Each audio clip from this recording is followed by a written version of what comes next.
Welcome to our online service today. Come on, let us worship God together.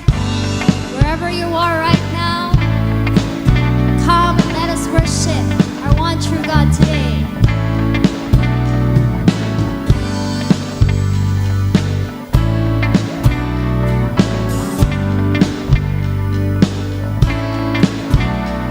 I was lost in shame, could not get past my pain till He called my name.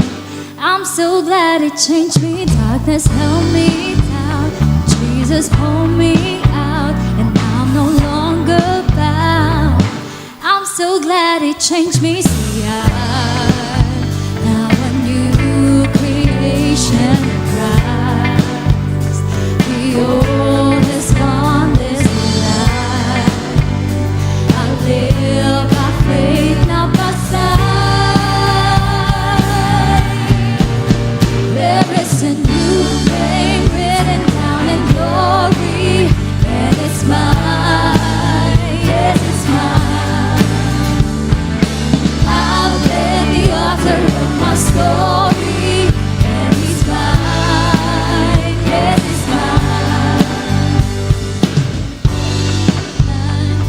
Jesus opened my eyes, now I see the light. I'm so glad He changed me.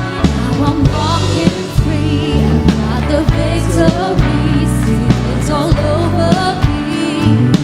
I'm so glad He changed me. See, now a new creation in Christ. The old has gone, this life I live by faith, not by sight. There is a new name written down in glory, and it's mine, yes, it's mine. I've been the author of my story, and He's mine, yes, it's mine. There is a new name written down in glory, and it's mine, yes, it's mine. I'm at Jesus, the author of my story, and He's mine, yes, He's mine. Come on, declare. Because the I am tells me who I am. I am who I am because the I am tells me who I am. I am who I am because the I am tells me who I am. I am who I am because the I am. Come on, let's shout it out. I am who I am because the I am tells me who I am. I am who I am because the I am tells me who I am. I am who I am because the I am tells me who I am. I am who I am because the I am tells me who I am. There is a new name written down in glory. Come on, church, sing it out. Yes, it's mine. I've been the author of my story, and He's mine. Yes, it's mine. There is a new name written down in glory, and it's mine. Yes, it's mine. I've been the author of my story, and He's mine. Yes, it's mine. And He's mine. Yes, it's mine. And He's mine. Yes, He's mine. Yes, you're mine, God. Yun po ang Panginoon, nasan man po tayong panig na mundo ngayon. Gusto ko po kayong batiin ng isang mapagpalang araw ng linggo, and I hope that you are all doing well. This is Pastor Paul Balgos of Amazing Hope Crossover Campus. At alam niyo po, lahat po ng mga pinagdadaanan natin, kagaya ng lagi ko pong sinasabi, mas marami pa rin po tayong mga bagay na dapat pong ipagpasalamat sa ating Panginoon. I hope na nandyan po kayo sa inyong mga kanya-kanyang tahanan o iba sa atin nakaka-attend po via Facebook Live at I hope yung iba naman po nasa YouTube po natin. I-type nyo po sa comment section kung saan po kayo nanonood ngayon, kung anong platform po para at least alam po ng atin pong team kung saan na po nakakarating at ano po yung mga ginagamit ninyo mga platforms. And napakaganda po ng pag-uusapan natin kung kayo po ay sumubaybay sa atin pong brand new series na ito, no, na Hot Seat, Dealing with Life's Greatest Question. By the way, nasa 4th installment na po tayo. We've been answering questions na kung saan hindi po basta-basta nasasagot sa school, hindi po basta-basta nasasagot sa office. Dito po sa pamamagitan po ng salita ng ating Panginoon ay natututunan po natin, who am I? Sino ba talaga tayo? 2 Sundays ago, pinag-usapan natin, what on earth am I here for? Naalala nyo pa ba yon? Bakit ako nandito? At sinagot natin yan in very, very, very, alam mo yun, detailed na sagot gamit po ang salita ng Diyos. Bakit ako nandito? To fear God and to follow Him. Where I am going, pinag-usapan po natin yan last Sunday. And sa kabila po ng mga pinagdadaanan natin ngayon, minsan po talaga sa ating pong buhay, para po tayong, nasubukan nyo na ba yun? Para tayong dahan-dahan na nauupos na kandila. At minsan natatanong natin, is there any hope sa situation ko? Sa mga sumusubaybay po sa atin, mga estudyante, mga nagtatrabaho, mga nanay, mga tatay, minsan sa kabila po ng mga pinagdadaanan natin na mga tuloy-tuloy na laban, yung walang hinto, yung kapag natapos na yung pagsubok mo, meron agad panibagong magra-rise up na problem. And sometimes, we carry burdens na tila baga hindi natin kayang bitawan at minsan yung mga digmaan po o yung mga silent battles po na ating pinagdadaanan, parang hindi natin kayang ipanalo. And sometimes we are dealing with brokenness na parang walang solusyon. Kapag ka tumatagal po yung mga pinagdadaanan nating problema, kung minsan natatanong po natin sa ating mga sarili, is there any hope? Pwede po bang i-type natin sa comment section, hope? Minsan, ito po yung pinakamatinding tanong po natin, may pag-asa pa ba sa situation na pinagdadaanan ko ngayon? At natatanong po natin ito kasi may mabigat po tayong mga pinagdadaanan. Well, let me tell you this, hindi lamang po ikaw ang dumadaan sa ganyang klaseng pagsubok, sa isang situation na parang wala ng pag-asa, sa isang situation na parang ang bigat, sa situation na kung saan parang walang solusyon. Ganyan din po ang pinagdaanan ng buhay ng isang babae na ating pong pag-uusapan ngayon sa Luke chapter 8, verses 43 to 48. Meron po siyang sakit na kung saan hindi po nawawala yung kanyang bleeding. At ito pong bleeding niya po ay hindi po nagtagal ng 1 linggo lang. Hindi po 2 linggo, hindi 1 buwan, kundi 12 taon. Yes, you heard it right. Meron po siyang 12 years na pagbi-bleeding.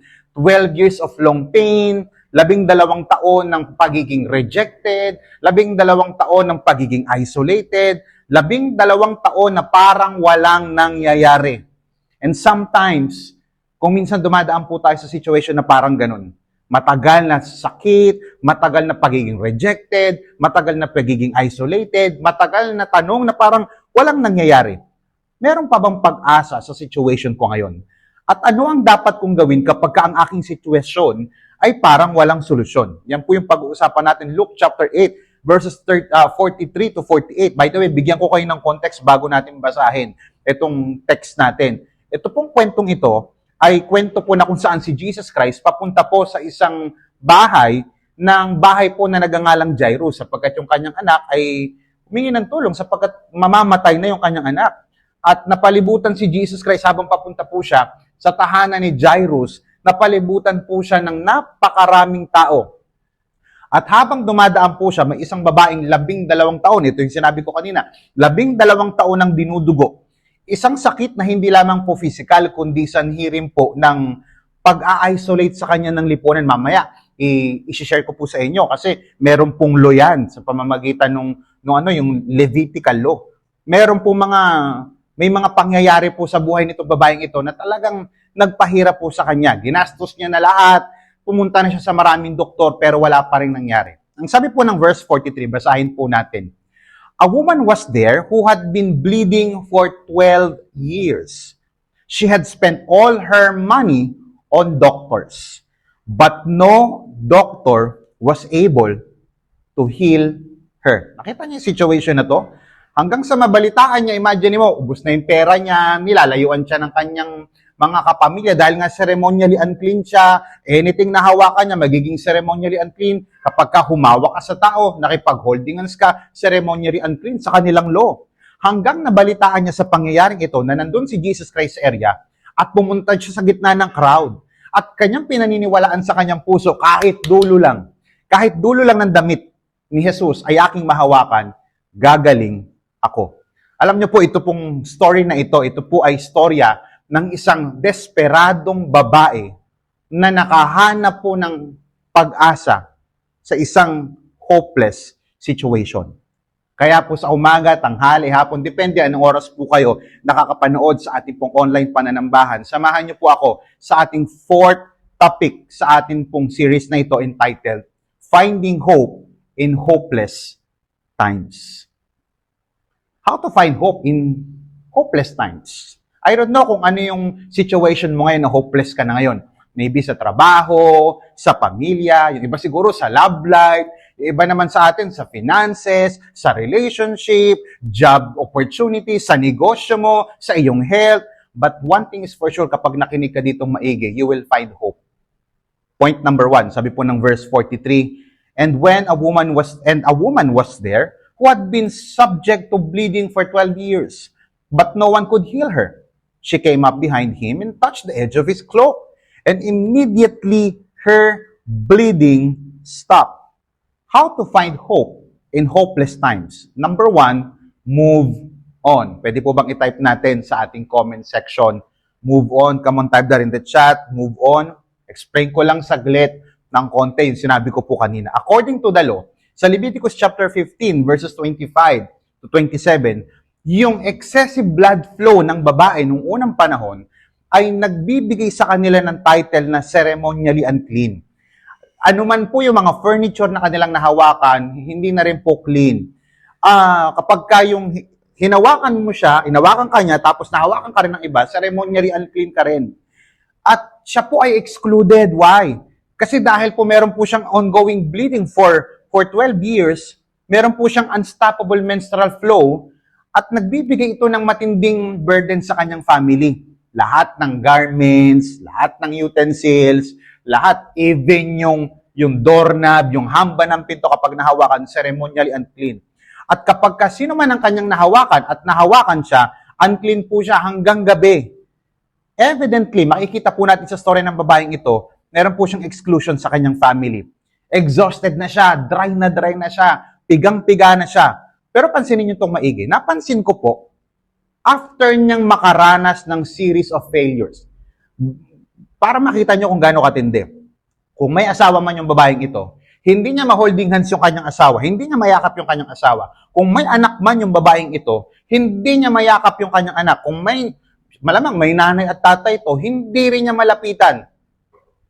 Meron siyang pera, kaya lang naubos na at yung mga doktor, imbis na mapagaling siya, lalo pong lumalala. Meron bang situation sa buhay mo na parang palala na ng palala? Meron bang situation sa buhay mo na imbis na maging okay, lalo pang naging worse? Imbis na gumaling ka, lalong lumala. Imbis na maging okay yung finances mo, lalo kang nagkautang. Imbis na umayos yung iyong family, lalong gumulo. Pero napansin ko lang dito, as I was studying this passage of the scripture, napansin ko meron siyang series of failures. Meron siyang series na kung saan sobrang lumalala ang kanyang situation, pero nagpapatuloy pa rin siya sa buhay.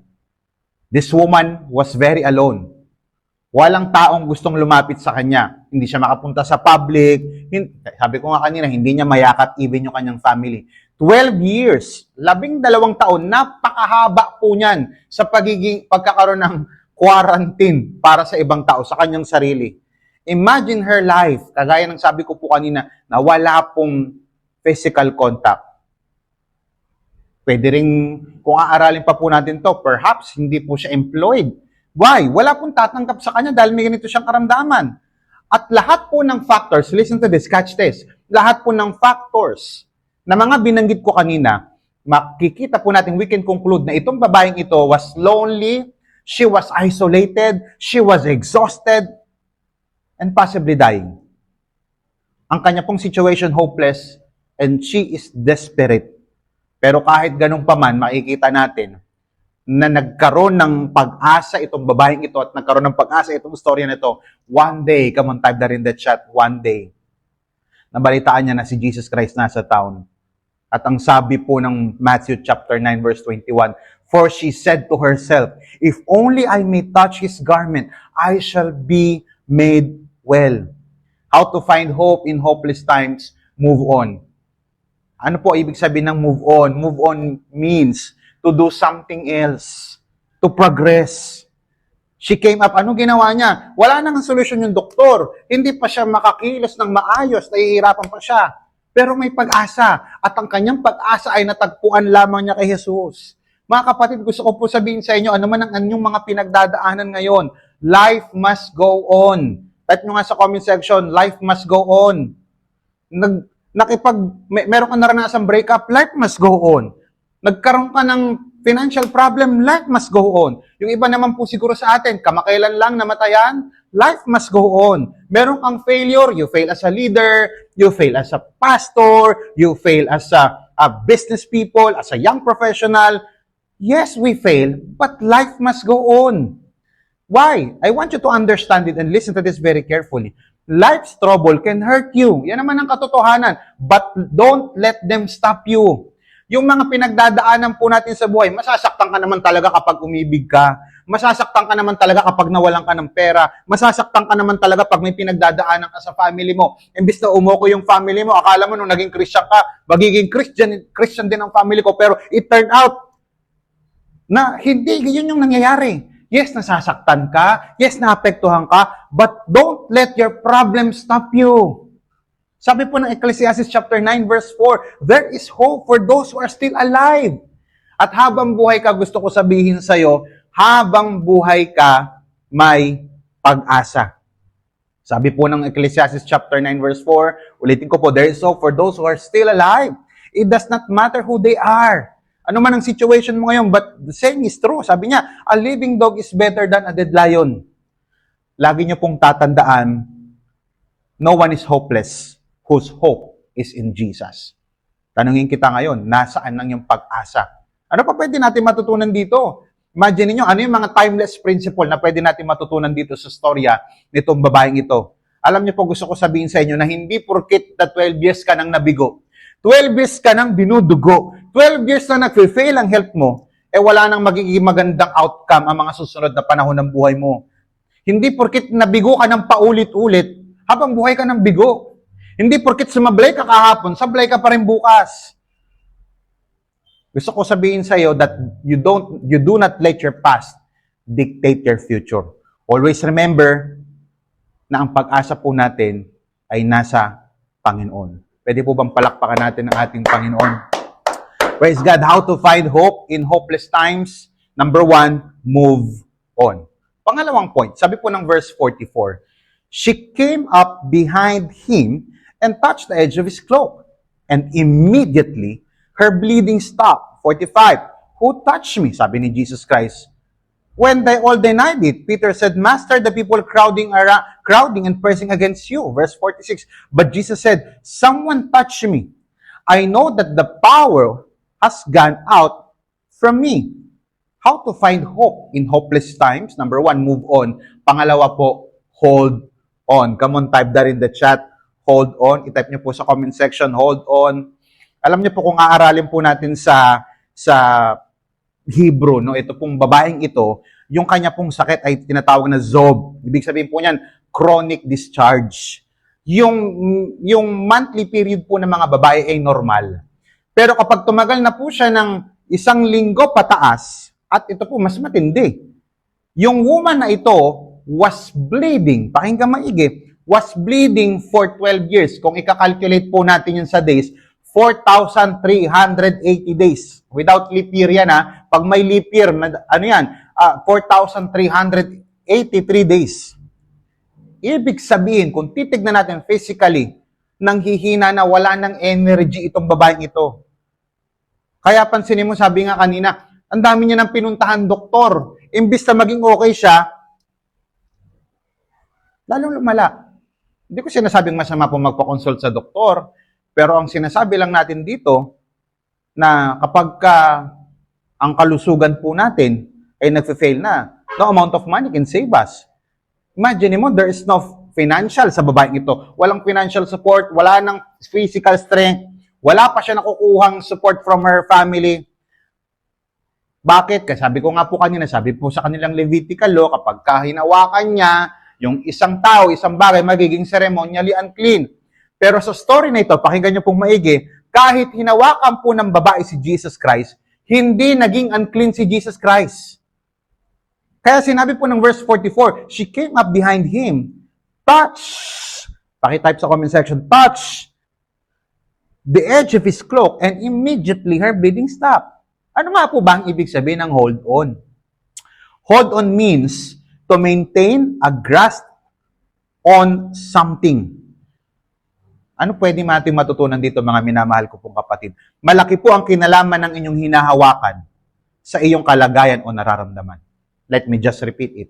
Malaki ang kinalaman ng iyong hinahawakan sa iyong kalagayan o nararamdaman. Example, bigyan ko example. Kapag humawak ka ng yelo, ano mararamdaman mo?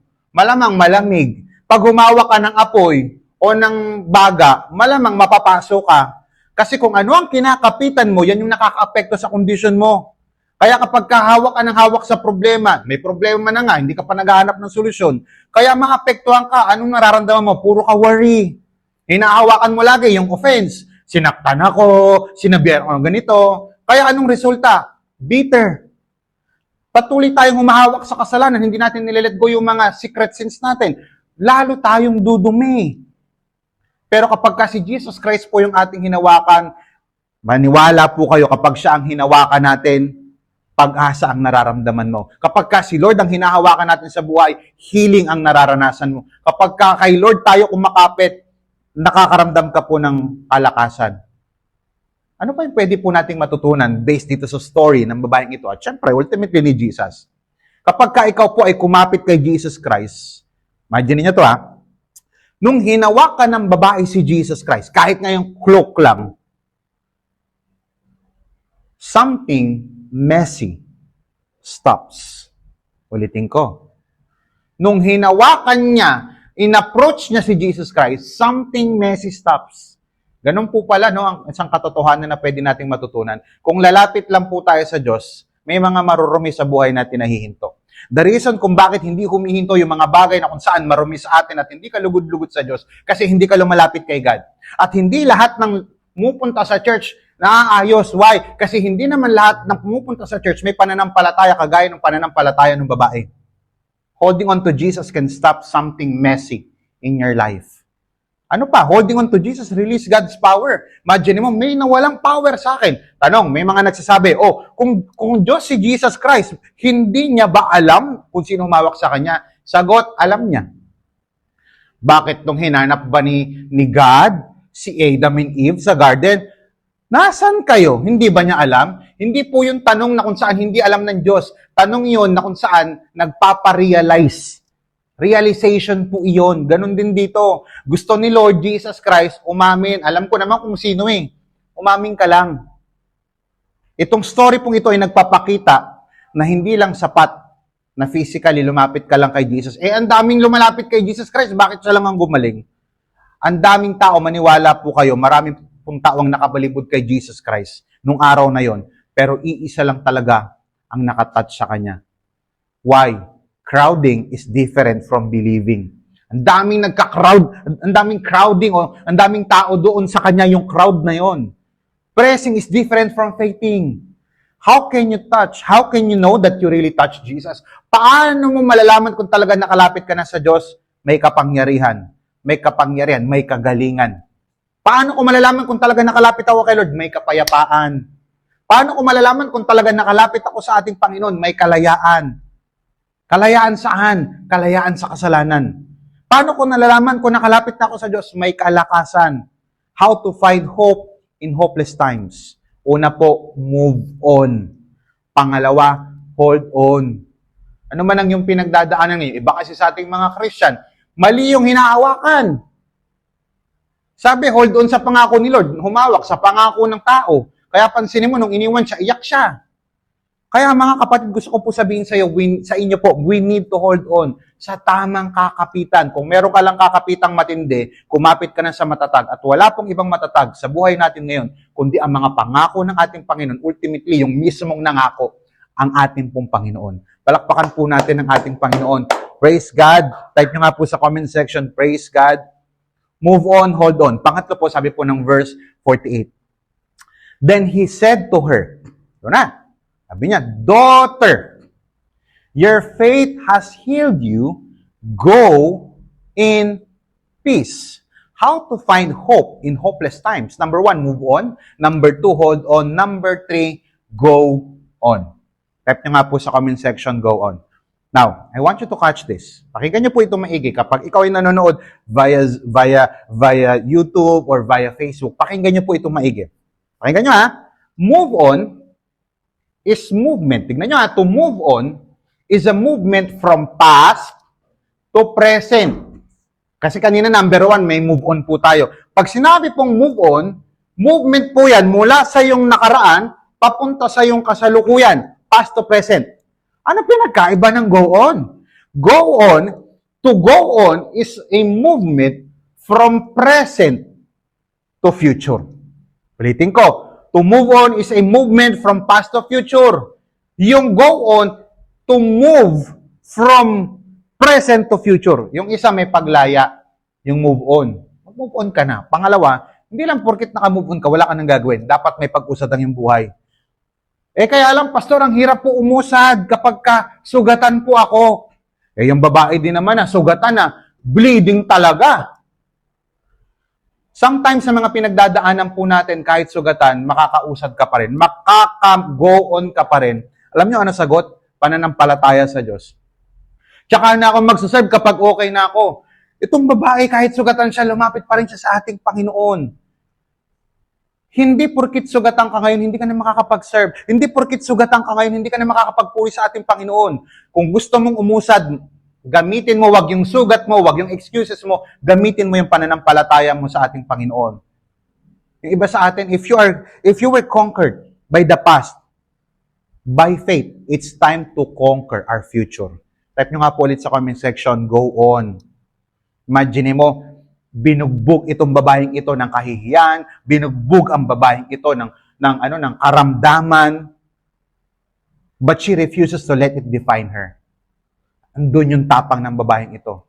Pakinggan niyo po itong maigi. Yung kanya pong initial na kondisyon is not her conclusion. Your present condition is not your conclusion. Uy, ang ganda nun Your present condition right now is not your conclusion. You may be experiencing painful situation right now, but it doesn't necessarily mean na hanggang dyan ka na lang. Sumablay ka, hindi ibig sabihin na hanggang dyan ka na lang. Go on. Move on, hold on. Your present condition is not your conclusion. Hanggang buhay ka pa, hindi pa tapos si Lord sa'yo. Maaari bumagsak ka, marahil sumablay ka, marahil may nagawa kang mali. Pero, wag mong hayaan na i-define ka ng mga failures mo. Your present condition is not your conclusion. In conclusion, how to find hope in hopeless times? Una po, move on. Pangalawa po, hold on. Kumapit sa tama, huwag sa mali. Kumapit kay Lord, huwag sa masama.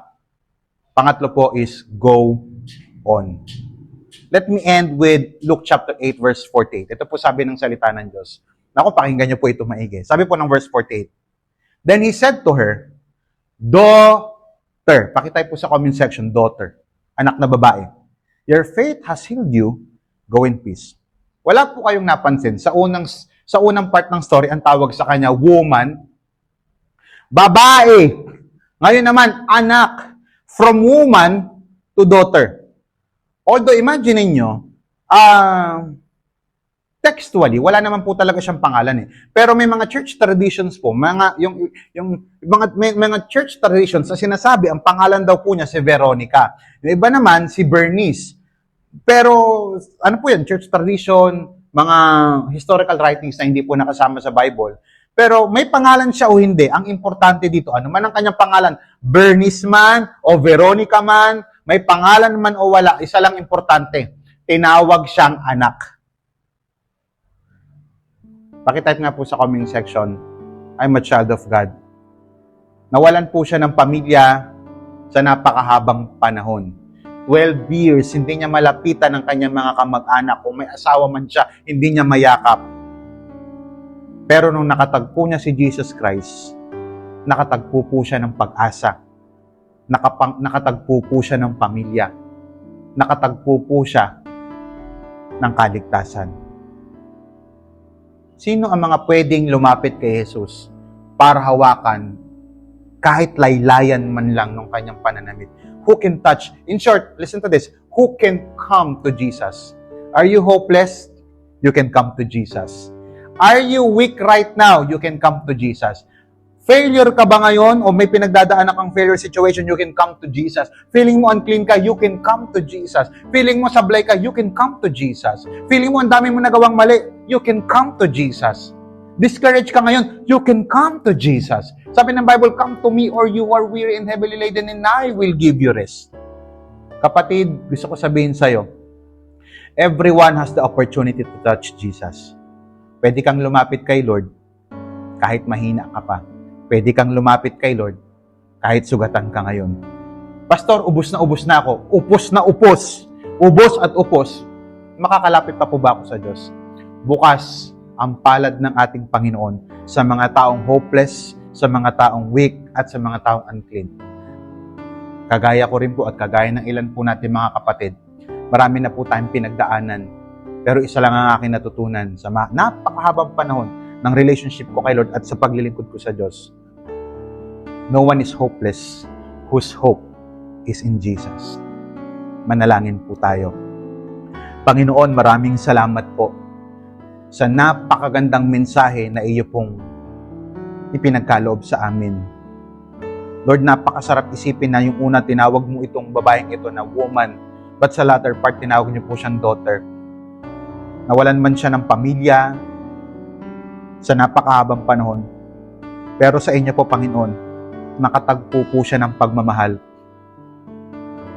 Sino man po ngayon sa mga ating po mga tagapakinig, mga disciples ni Jesus Christ na nakikinig ngayon sa online, feeling mo hopeless na ang situation mo, you can come to Jesus.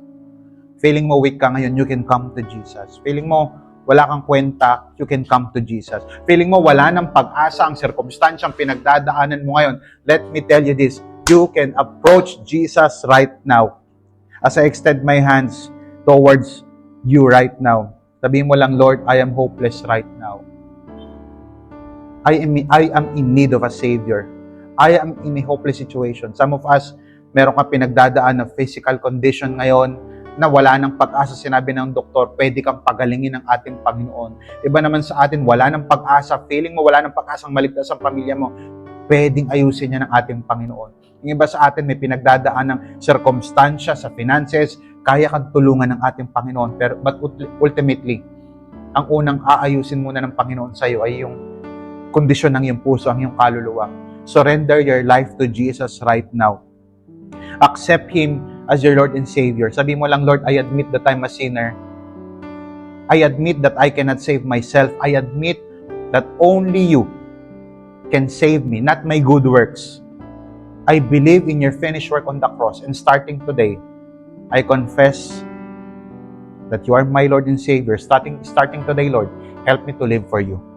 Maraming salamat po, Panginoon Diyos. At sa mga kapatid ko po ngayon, na tila baga may pinagdadaanan pong matinding problema. Lord, kailangan po niya ng kagalingan. Kailangan niya po ng restoration. Kailangan niya po ng promotion. Kailangan niya po ng provision. Kailangan niya po ng milagro. Lord, I pray na i-honor niyo po yung faith ng taong nananalangin na may buong pananampalataya sa inyo.